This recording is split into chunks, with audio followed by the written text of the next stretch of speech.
This morning we're going to talk about asking better questions about modesty. Modesty is, again, one of those subjects that we just don't like to talk a lot about.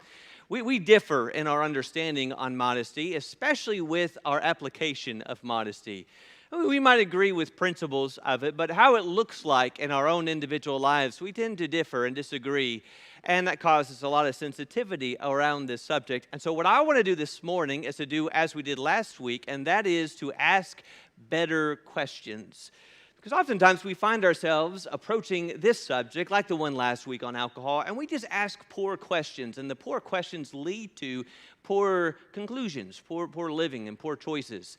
Some of the questions associated with modesty that we got to get away from is, how tight, how loose, how high, how low? Are you saying I can't wear X, Y, and Z article of clothing? And then, of course, it kind of ends up going back to this question. It's just clothing. I don't really see what the big deal is. You know what's fascinating with clothing is that you can tell a lot. You can maybe, let me say it this way, you can assume a lot about a person because of the message they are portraying through their clothes. Like, for instance, what kind of music do you think this person listens to? Would you be surprised if I said it was Mozart and rap? Right? Our clothing portrays certain things about us. They can tell us where we're from, what culture or country we're from. Question, how do you know an American when you see them overseas? If they're wearing fanny packs and look lost, they are from the United States of America. You can tell where they're from. You can tell interest, sports teams. In fact, one of my favorite new podcasts, one of their speakers is here today, and you can tell what teams they like, what teams they support through the clothing that they wear. Or on a day like today, through one's clothing or appearance, you can kind of tell how they're feeling, right? We missed that last hour. We needed that today. You can tell a lot about a person through how they present themselves. Clothing has a message. We're in 1 Timothy chapter 2. Will you read it with me? 1 Timothy chapter 2, beginning in verse 9. Paul says, "Likewise, I want women to adorn themselves with proper clothing, modestly and discreetly, not with braided hair or gold or pearls or costly garments, but rather by means of good works, as is proper for women making a claim to godliness." There's no question that our styles and tastes have changed since Paul first put this message to paper. There's no question about that. And yet, though our styles have changed and our clothing appearance has changed, the principle remains the same, and that's what we've got to get to today. We've got to get past the minutia of poor questions or oversensitivity to this subject and ask the questions that gets to the heart of the principle. What is modesty all about? So I got two questions today, two questions that I think will help us get to the heart of this subject. I sound like I'm cutting in and out. Am I good? Do I need to stay put? Are we okay? It's just me. All right. It's that lack of hour sleep. Okay, here's number one. What am I drawing attention to? What am I drawing attention to is question number one. Look again in verse 9 when he says, "Likewise, I want women to adorn, to order themselves with proper clothing," and he says, modestly and discreetly. Oftentimes when we talk about clothing being immodest, we tend to think about clothing being sexually revealing. And while certainly sexually revealing clothing is immodest, immodest clothing can be more than that which is simply sexually promiscuous. The actual definition of the Greek word here in the context is eidos, which means a sense of shame or honor, bashfulness, reverence, regard for others, or respect. Oftentimes we confine it to that which is immorally sexually, but it actually carries more of a greater sense of shame. And I think we would understand this if we think about how you and I use the word modesty apart from clothes. So have you ever talked to someone and you say something like, you know, you are a great piano player. You're an amazing pianist. And they say, no, I'm really not. I'm not that good at all. And you say, stop. You're just being too modest. That's the sense of this word here. Modesty says, I don't want to draw attention to myself. I don't want the attention. I don't want the focus on me. And so modest clothing is clothing that does not seek to draw attention to itself. Did you notice how Paul described it here in this context?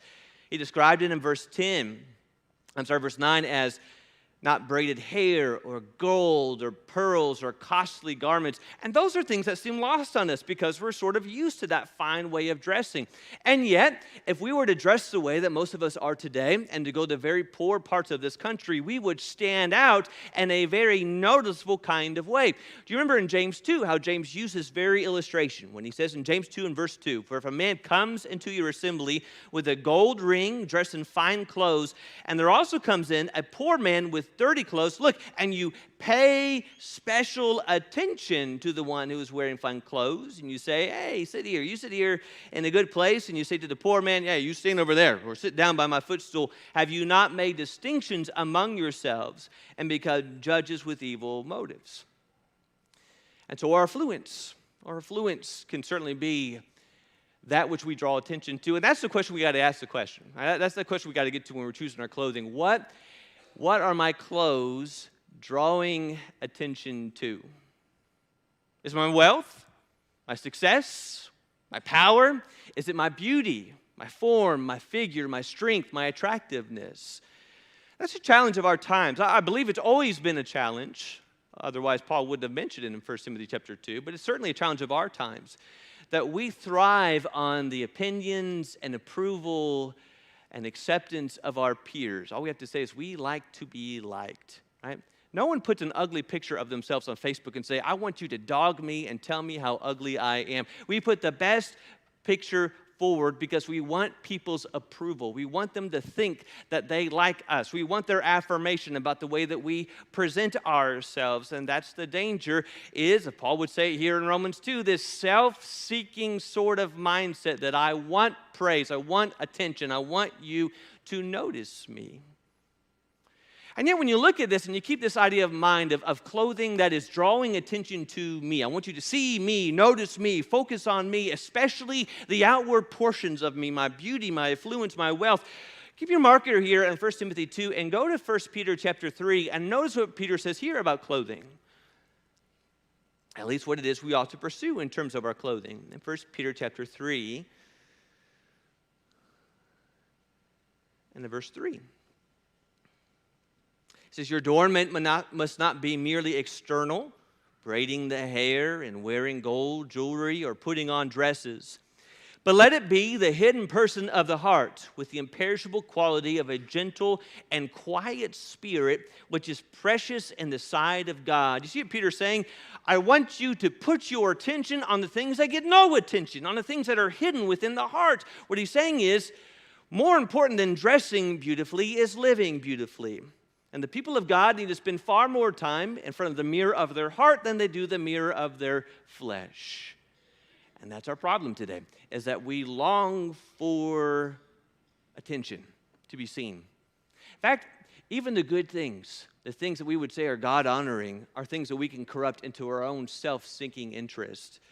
You remember when Jesus said in that Sermon on the Mount about those who take righteousness, righteous deeds, and uses it for themselves. Beware of practicing your righteousness before other people in order to be seen by them, for then you have no reward from your Father who is in heaven. Well, how are we to use these deeds? Well, you're supposed to live in such a way that you do those good things and those righteous deeds, but people don't see you, and they don't see the church. They don't see Campbell Road. All they see is Jesus, and they see God, and we struggle with this.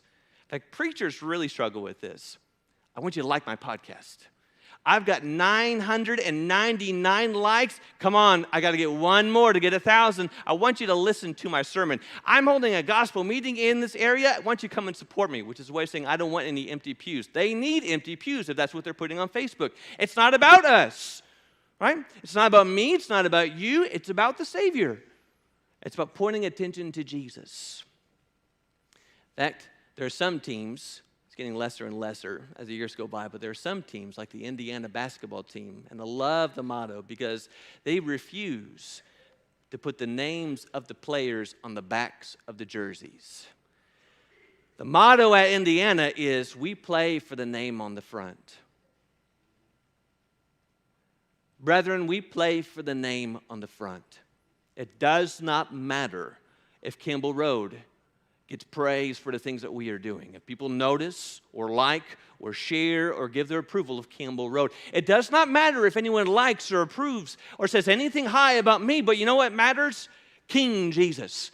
Whether I eat or drink or dress or serve, whatever it is, it's all to the glory of God for His name's sake. So when I approach clothes, I'm going to pick up my wardrobe for the day, I need to start with the question, what am I calling attention to?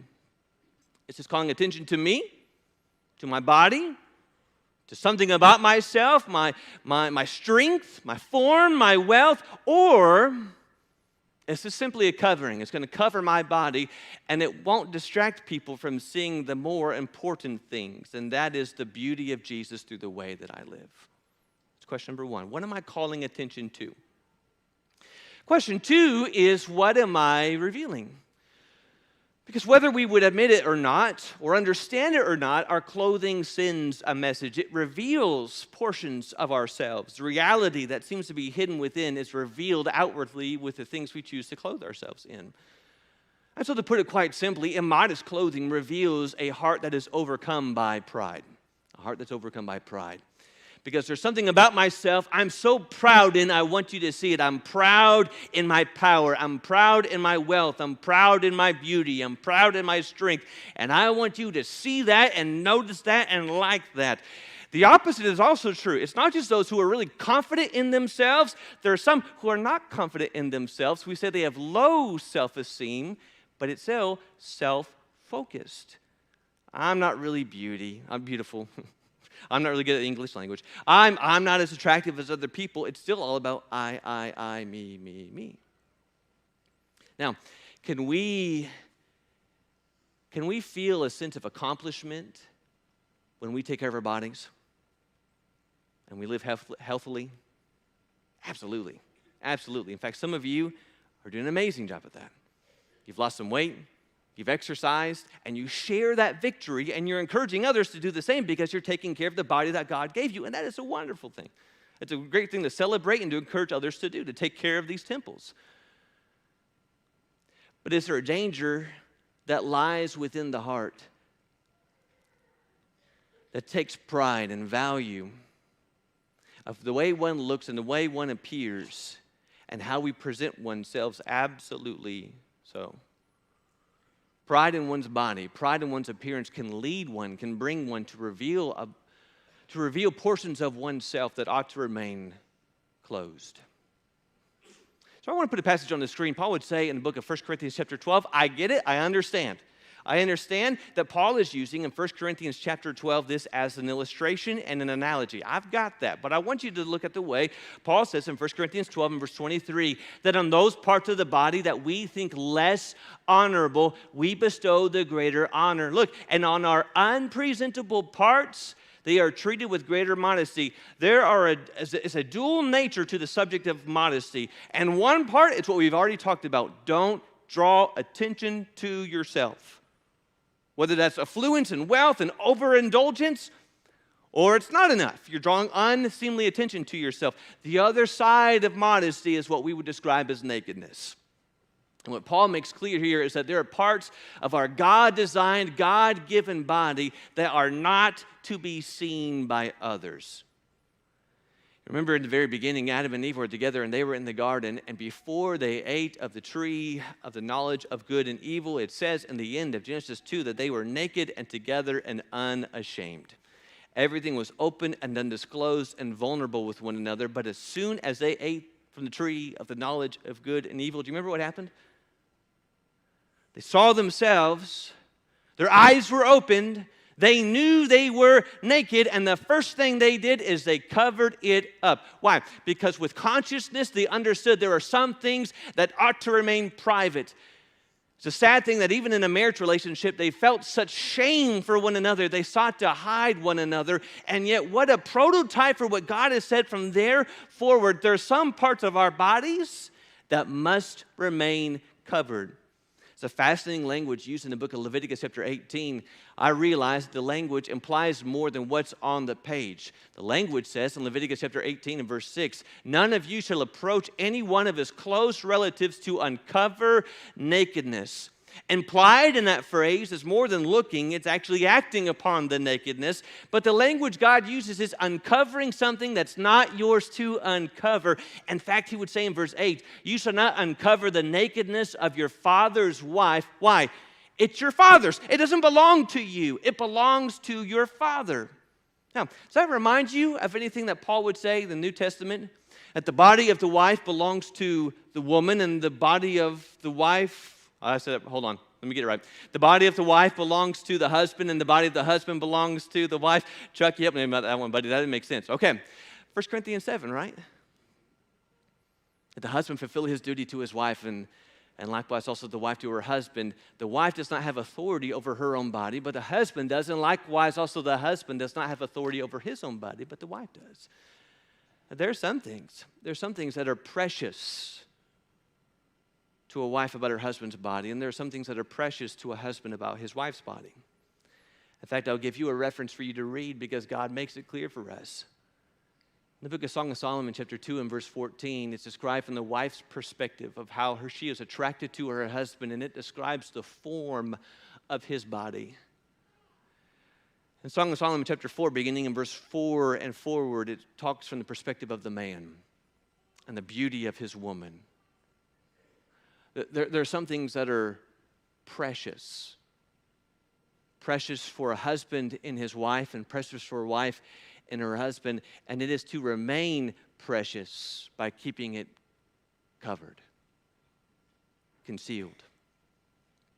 And even those of you here who may not be married, in fact, some of you are not married quite yet, if you wish one day to be able to share with your mate something that is precious and to claim with such a loving gesture, I have kept this precious for you. No one has seen, beheld, or noticed these things because I have shared them and protected them for you. That has to begin with the way we present ourselves and the clothing we choose today. There's just no question on this, that God wants us to cover nakedness. You remember in Genesis 9, Noah is laid out drunk. He's naked and exposed, but his two sons, Shem and Japheth, took a garment, laid it both on their shoulders, and they walked backwards and covered the nakedness of their father. Their faces were turned backward, and they did not see their father's nakedness. Nakedness is to be covered. In fact, sometimes it takes great wisdom to think about covering and concealing nakedness, because there's a scene in Exodus 20, verse 26, when everything is being constructed around the tabernacle compound.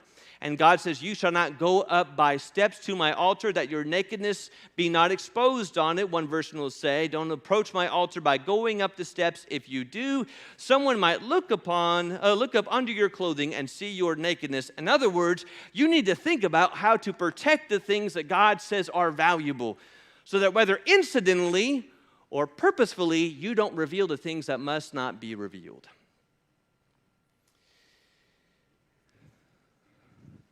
I read this years ago from Muhammad Ali, the boxer. His daughters came in to see him. They were dressed very revealing. And he said to them, everything God made valuable in the world is covered and hard to get to. He says, where do you find diamonds? Deep down in the ground, covered and protected. Where do you find pearls?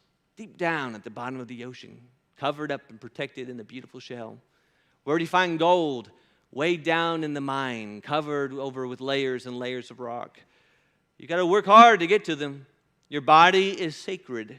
You're far more precious than diamonds and pearls, and you should be covered too.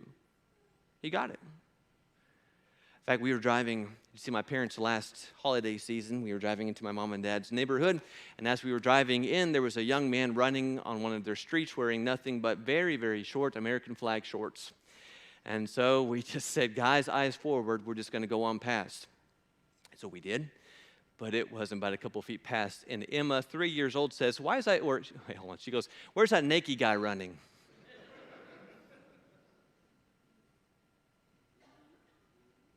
Three-year-olds get it.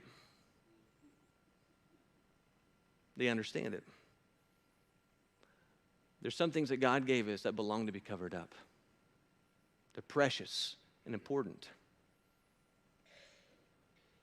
All that doesn't matter is that we put in there, but it's the beach. But it's hot. But other people are doing so.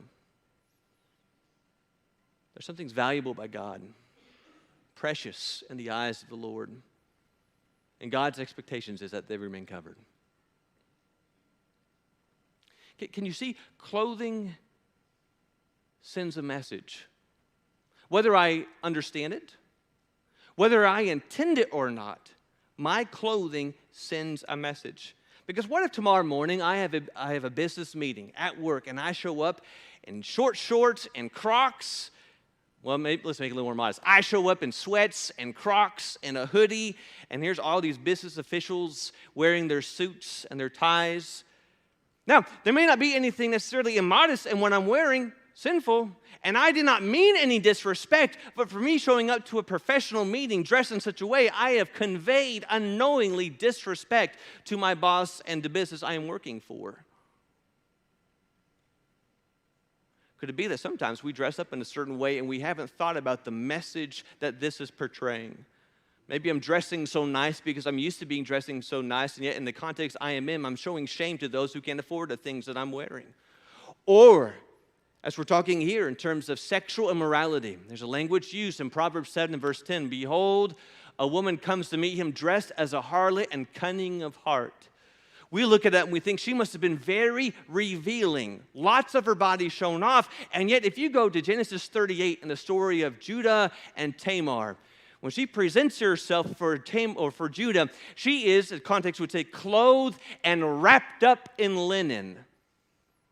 Immodesty does not have to do with less clothing. It's the message of that clothing, because no matter how it was she was dressed, it was clear she was sending a message. I'm giving you an invitation to do things we ought not do. What is my clothing? What message is it sending?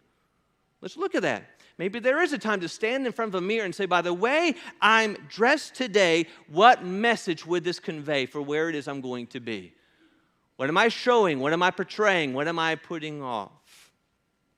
Because immodest clothing simply conveys the fact that I'm just overcome by pride. Something about myself, I want your approval, I want your likes, I want you to see, I want you to notice me. The opposite of this would be that modest clothing reveals a heart pursuing godliness. That was the other portion of that statement there in 1 Timothy chapter 2. Again, he says, you're not to clothe yourself with these lavish adornments, braided hair, gold, pearls, costly garments. But in verse 10 he says, but rather by means of good works, as is proper for women, making a claim to godliness. That's the idea. Modest clothing demonstrates men and women who are promoting or pursuing godliness. Godliness, as some define God-likeness, more like God, less like the world. I'm pursuing, as we just sang, holiness, to be set apart, to be more like Jesus. It's a people who spend more time focused on their inward self than their outward. People who are more impressed with the heart than they are the flesh. What does this look like? Well, let's go over to Proverbs 31. God gave us a clear definition of what someone pursuing godliness outwardly looks like. Proverbs 31. Proverbs 31, not going to have this one on the screen. We're going to be in our text. This is Proverbs 31. I want you to notice, ask yourself the question. We've read this context before. What does the virtuous woman look like? And to draw her on a picture, and to draw her out, what does she look like? How is she described? Verse 17 of Proverbs 31, she girds herself with strength, and she makes her arms strong. And verse 20, she extends her hands to the poor. She stretches out her hands to the needy. She's not afraid of the snow for her household, for all her household are clothed with scarlet. She makes coverings for herself. Her clothing is fine linen and purple. 25, strength and dignity are her clothing. And she smiles at the future. Verse 30, charm is deceitful. Beauty is vain, but a woman who fears the Lord, she shall be praised. Let me ask you a question. What does she look like? What color hair does she have? What's the color of her eyes? Is she tall? Is she short? Does she have big feet? Petite feet? Does she have a pretty smile? I don't know. She's beautiful. Because she's described not in terms of her outward appearance. Though she has made her body strong, she uses the strength of her body not for charm, not for attraction, but for service. to serve and to care for others. Every description of this woman describes someone who loves the Lord, who pursues the Lord, and uses what God has given her for the glory of God and for the betterment of others. That's how she is described. Someone who's not so focused on getting all the likes and follows and shares on social media, who's getting all the attention from people around the world, but rather she just wants to be noticed by God, to give the honor and glory back to Him. As Peter would say, it is the hidden person of the heart. That's what it is. The imperishable quality of a gentle and quiet spirit which is precious in the sight of God. That's the clothing the people of God pursue. Well, what's this mean? Do we just go around wearing burqas? No. Again, that's going to call attention to yourself, right? If we do that, we're still going back to modesty, right? We're still calling unneeded attention to ourselves. And yet, I think within that, we might say it facetiously, fine, we're going to dress like the Amish, or we're just going to put on the dress code. We understand something in those kind of remarks, and that is there's some apparel the world wears that the people of God will not, that they won't. In fact, in many ways, have you ever seen someone who's not from this country, who's visiting for a short time, and you notice them because of what they wear? Could it not be, good brethren, from Philippians 3 and verse 20, that we who belong to a different country dress differently because we're not from this world? We're not of this world. We dress like the country to which we belong. What message am I conveying? What am I revealing about myself and about my heart? What am I attracting people to? I want to end with just 3 questions, actually just 3 considerations. When I go to choose clothing, this is going to be front and center for us. First thing tomorrow morning, when I choose my clothing, there's 3 considerations I need to make before choosing those clothes. We need to choose our clothing out of a respect for our neighbor. When we dress like the world, we are giving our blanket endorsement of the way the world dresses, period. That's just how that works. If I dress like the world, I'm showing the world I see nothing wrong with the way that you dress and everything associated with it, the message and the attitude behind it. Now, I understand it's hard. It's hard to choose clothes today. In fact, let's just be honest, men, it's really hard for women to choose clothes. Men, most of our clothes just looks frumpy and they all fit unless it's just covered here. But even here, men really don't have a lot of issues clothing-wise today. It's not that they're not, but I think we understand women have the greater struggle of having clothing that fits and covers and is appropriate for someone who is pursuing godliness. Are there styles and trends that we will wear today? Absolutely so. Styles and trends that are current to our culture. That certainly fits within the realm of people who are not trying to call attention to themselves. Whether there's styles and trends that the people of God will avoid, absolutely so. Because any clothing that would send a message or an attitude of any kind of rebellion against God, any kind of impure thought or motive, the people of God are going to stay away from. The greatest clothing, good brethren, is this. Those who have been chosen of God, holy and beloved, put on a heart of compassion, kindness, humility, gentleness, patience, bearing with one another, and forgiving each other. Whoever has a complaint against anyone, just as the Lord forgave you, so also should you. And beyond all these things, put on love, which is a perfect bond of unity. You think, I don't understand. I don't have any of these in my closet. Well, yeah, I do. Because here's the reality. Whatever I clothe myself with inwardly is going to reflect itself in how I clothe myself outwardly. Can you think of that? I want to choose clothes today, my outward garment, that is going to fit with my inward. And today I want to walk in humility, putting others before me. I don't want you to notice me today. I don't want to get the center of attention. I don't want to have to be the loudest voice. I don't want my opinion to be the one that matters most. I want to be humble today and put others before me, and I want my clothing to reflect that. And I want to be kind. I'm not going to stick a finger in someone's eye because I'm wearing maybe the message on the shirt. I'm going to shove it in your face how I vote, who I root for my thought and my opinion. That's not kind. It's not kind-hearted. I'm letting the inward qualities of a person who's walking with God demonstrate themselves outwardly. So if I want to respect the world around me, don't dress like the world dresses. Let's start here. Let's show them the beauty of Jesus here. And that will demonstrate itself here. No question. I need to choose clothes out of a respect for the opposite sex. There are some things we know. Let's just make it clear. Number one, it's a sin to lust. Matthew 5, verse 28. I say to you that everyone who looks on a woman for lust for her has committed adultery with her in his heart. It's wrong to lust. It is wrong to think about a man or a woman in a sexual way that is not your mate. It is wrong. God has said so. We know that each one of us are responsible for our own thoughts and choices. Job says, I've made a covenant with my eyes not to look lustfully at a woman, at a young woman. That's on you and I. I get to choose my thoughts. I get to choose the things that I think. Lust is not an eye issue. Lust is a heart issue. Because a person can be fully clothed, and yet a man or a woman can lust after them, not because of what's on that person's body, but because of what's in my heart. It is a heart issue. But respect for the opposite sex says this: I care about you, and I care about your soul, and I will not do anything to make this battle for you any harder than it is. Love does no wrong to a neighbor. I get it. It's our own choice, and we have to think the thoughts that we think, but I'm not going to make that harder for you. I'm not going to put a stumbling block in your path.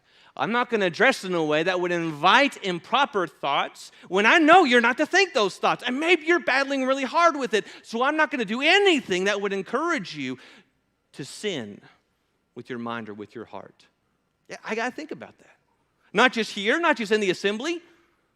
I'm thinking about when I'm going to be on the bus, if anyone takes the bus, or at work, or out in a public place. I'm not going to do anything that would cause anyone to stumble in this area. There's something very private God has given to me. I'm going to share it in the context that I can. Otherwise, I'm covering it up because I respect my neighbor and I respect those who are of the opposite sex.